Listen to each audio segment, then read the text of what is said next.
If you're looking to build your aerobic base, then you may well have heard about the few things I'm going to talk to you about. Hey bro, I'm telling you, you gotta start running slow to go fast. It's base building, bro. It's base building. No, man. It's all about the nasal breathing only. You gotta keep it chill, man. Keep it chill. And you might be left wondering what all this actually means. Well, stick around because in today's video, I'm actually going to break it down for you the best I can with the knowledge that I have. So in today's video, we were going to be talking about how to build your aerobic base. And as someone who's completed everything from running a 10Ks to a 50-mile ultramarathon distance, just let me start by emphasizing how important this is. So let's start by addressing the obvious question. What is your aerobic base? Well, in simple terms, it's your ability to sustain steady state workout for a long period of time. Aerobic quite literally means with oxygen, whereas anaerobic means without oxygen. So simply aerobic training is utilizing your oxidative system. Thus, by improving your aerobic threshold, you'll be able to go further and faster with less blood lactate, which means less fatigue and ultimately a longer time to exhaustion. Now we need to establish heart rate zones. And to establish your heart rate zone, and given that 99% of us don't have access to a lab, it's hard to get the data that you need. So here are 3 ways in which we can establish work within the heart rate parameters, assuming you have access to a way of tracking your heart. Don't worry if you don't.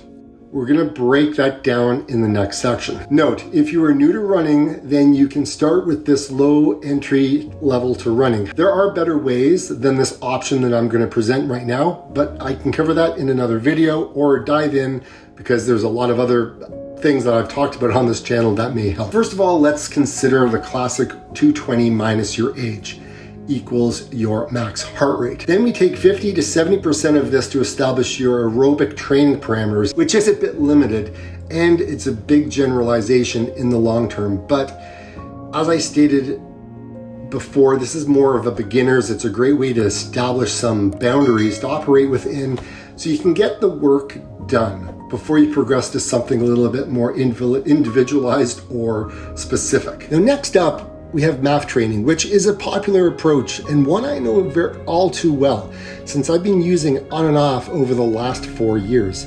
The premise is similar to 220 minus your age, but in this case we use 180 minus your age plus a few modifications based on the MAF formula, which you can find information online on my channel. This is better because there's more data and more information and that underpins the formula, but again, it's largely generalized and therefore limited in the long term in terms of establishing specifically the individual goals that you're looking to achieve. Next up, we have lactate heart rate threshold.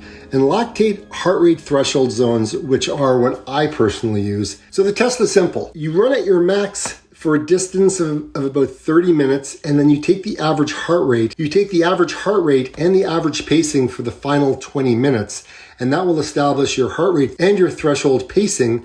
Then we can take it up to 89% of this to establish your aerobic zones, and therefore we can set training zones accordingly. If we start to work in speed work or sub-threshold or tempo stuff, which we'll come to shortly, this obviously requires a certain level of running ability to begin with, which is why I've sort of kind of worked through the tiers to this point. But again, given that 99.9% of us don't have access to a lab and get the data that we would need, using devices such as your watch that we have available to us as recreational athletes, I think lactate threshold testing is one of the best things that I've done personally to, figure my stuff out. The question on some of your minds is probably, well, Dave, what if we don't have access to a heart rate tracking device? Well, you have to consider 2 things.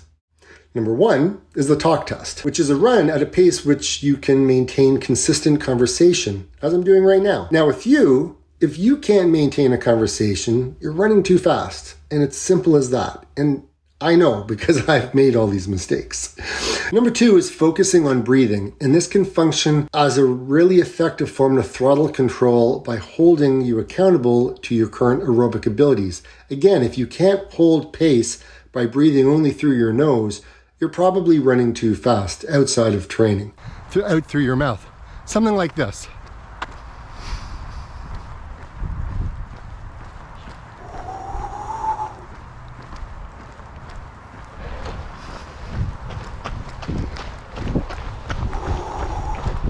Now, if you can manage this while you're out for a walk, you can then try it while you're running. Something like this. We gotta run for a little bit. But it's something like this.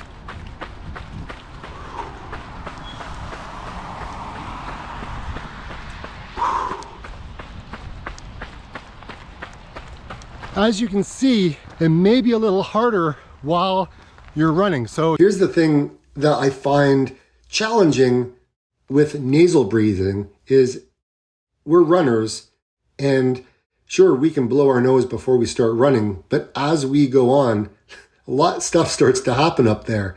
So you may have to do a couple of, snot rockets, if you know what I mean, and get those out of there, because it's hard to breathe when you got gunk in your nose.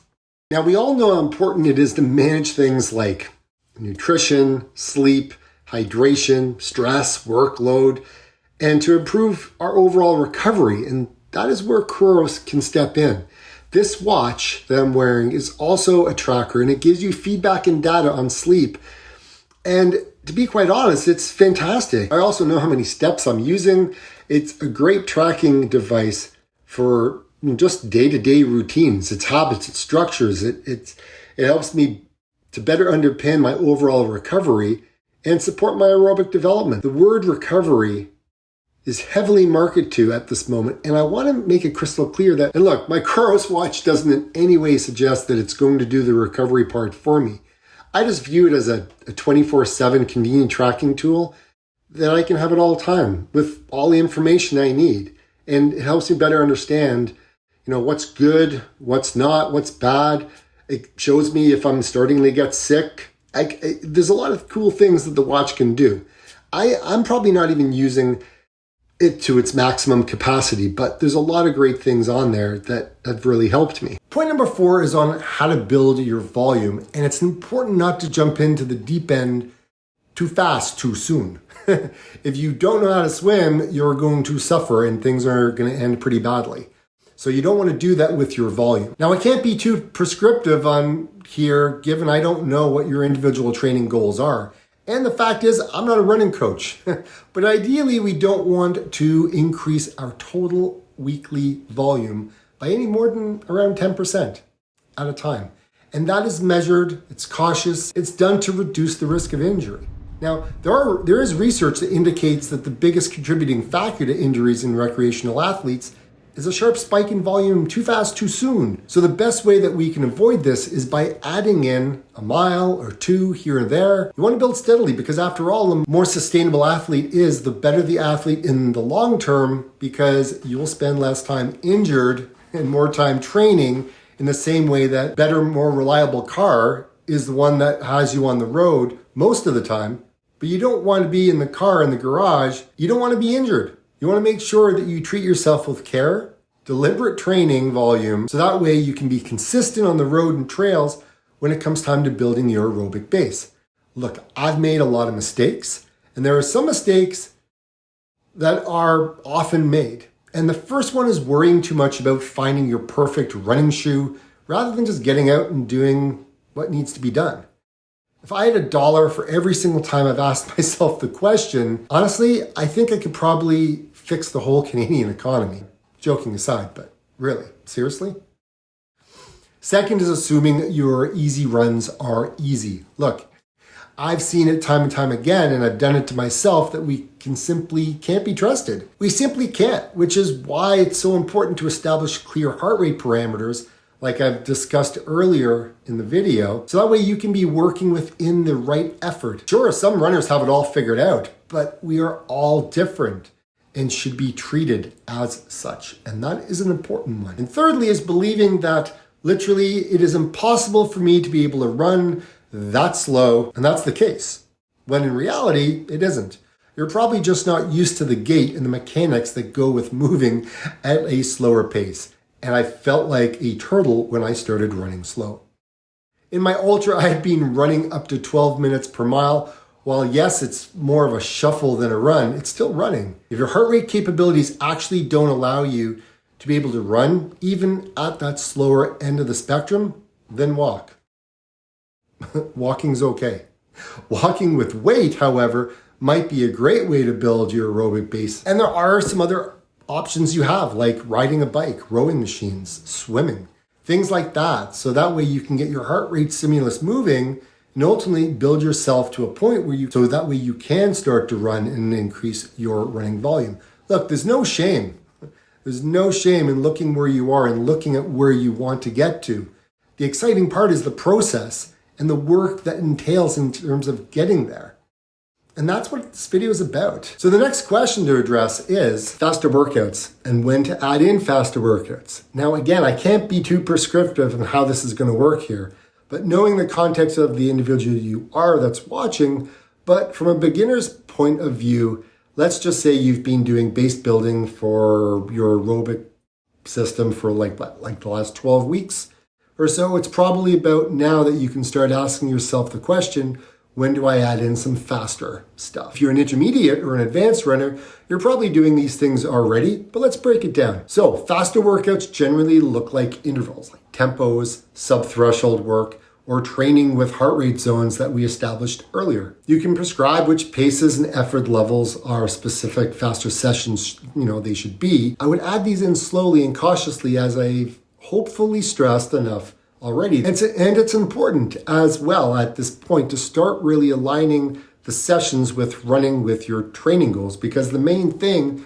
with fitness, whether it's running a 5K or running an ultra marathon or whatever it may be, I believe the vast majority of us in general terms can make a huge amount of progress over a long period of time by following a simple template. One interval session, one tempo or sub-threshold session, and then 2 to 3 purely aerobic runs throughout the week. So whether it's 4 runs or 5 runs that give you a healthy dose of different training stimuli across the week, which means that you're developing your energy systems, or while continually building your aerobic base and realizing that the gains on the faster stuff, that is coming from the foundation of your aerobic threshold that you've raised through building your aerobic base. Go right back to the start where we had a person saying, well, to go fast, you've got to run slow. And that's where the point really comes into life. However, the conclusion I would say is there have been 6 things to consider on how to effectively build your aerobic base, which is ultimately the foundation of all your fitness. And the more that we can realize our aerobic threshold, the more that we can effectively recover from our bouts of high intensity.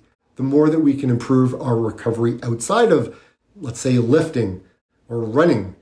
All of the things that we feed into our general overall health and well-being. Fitness is supported by our aerobic capacity.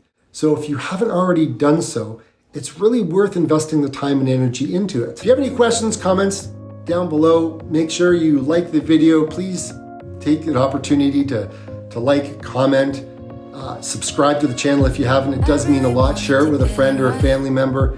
So I just want to say thank you very much for watching. And like I always say, get out and run. We'll see you on the next video.